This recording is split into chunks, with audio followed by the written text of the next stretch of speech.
भगवान श्री कृष्ण इस संसार के पहले मोटिवेशनल स्पीकर कहे जाते हैं। श्री कृष्ण ने धर्म और व्यवहार से जुड़े कई ऐसे वचन दिए हैं जिन्हें जानकर आपको इस संसार में एक प्रेरणा के साथ जीने में मदद मिल सकती है। तो आइए जानते हैं उनके 16 ऐसे ही आध्यात्मिक विचार।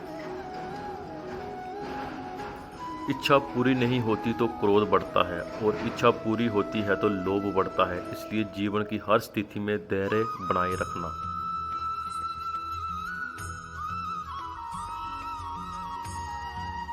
धर्म युद्ध में कोई भी व्यक्ति निष्पक्ष नहीं रह सकता है।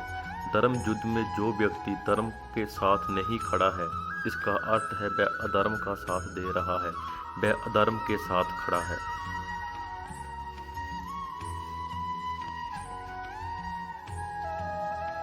श्री कृष्ण कहते हैं, कर्म का फल व्यक्ति को उसी तरह ढूंढ लेता है जैसे कोई बछड़ा सैकड़ों गांवों के बीच अपनी मां को ढूंढ लेता है।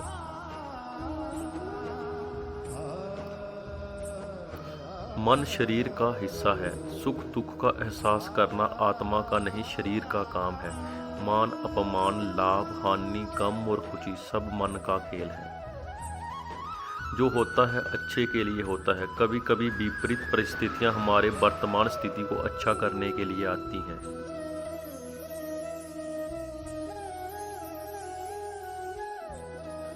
अगर कोई मनुष्य हमारे साथ बुरा कर रहा है तो उसे करने दो, ये उसका कर्म है और समय उसके कर्म का फल उसे जरूर देगा। लेकिन हमें कभी भी किसी के साथ बुरा नहीं करना चाहिए, क्योंकि यही हमारा धर्म है।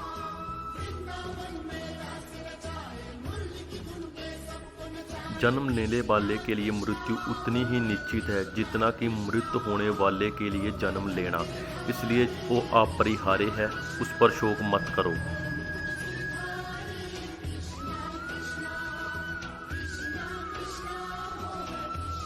क्रोध से भ्रम पैदा होता है, भ्रम से बुद्धि प्रगर होती है और जब बुद्धि प्रगर होती है तब तर्क नष्ट हो जाता है। जब तर्क नष्ट होता है तब व्यक्ति का पतन हो जाता है। अमीर बनने के लिए एक क्षण संग्रह करना पड़ता है, किंतु अमर बनने के लिए एक एक कण बांटना पड़ता है।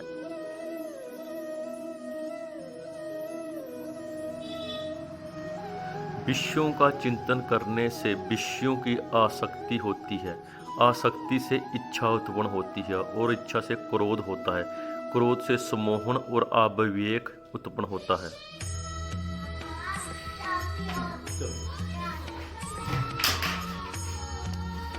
मैं सभी जीवों में विद्यमान हूँ, मैं चींटी में भी विद्यमान हूँ और हाथी में भी विद्यमान हूँ।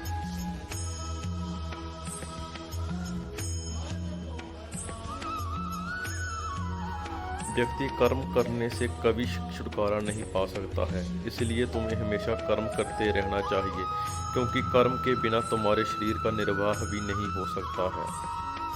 मैं हमेशा तुम्हारे साथ और तुम्हारे आसपास रहता हूँ, चाहे तुम कुछ भी कर रहे हो। मनुष्य उसके लिए शोक करता है जो शोक करने के योग्य नहीं है और फिर भी ज्ञान की बातें करते हो। बुद्धिमान व्यक्ति ना जीवित और ना ही मृत व्यक्ति के लिए शोक करते हैं। मोहग्रस्त होकर अपने कर्तव्य पथ से हट जाना मूर्खता है, क्योंकि इससे ना तुम्हें स्वर्ग की प्राप्ति होगी और ना ही तुम्हारी कीर्ति बढ़ेगी। निर्बलता अवश्य ईश्वर देता है, परंतु मर्यादा मनुष्य का मन खुद निर्माण करता है।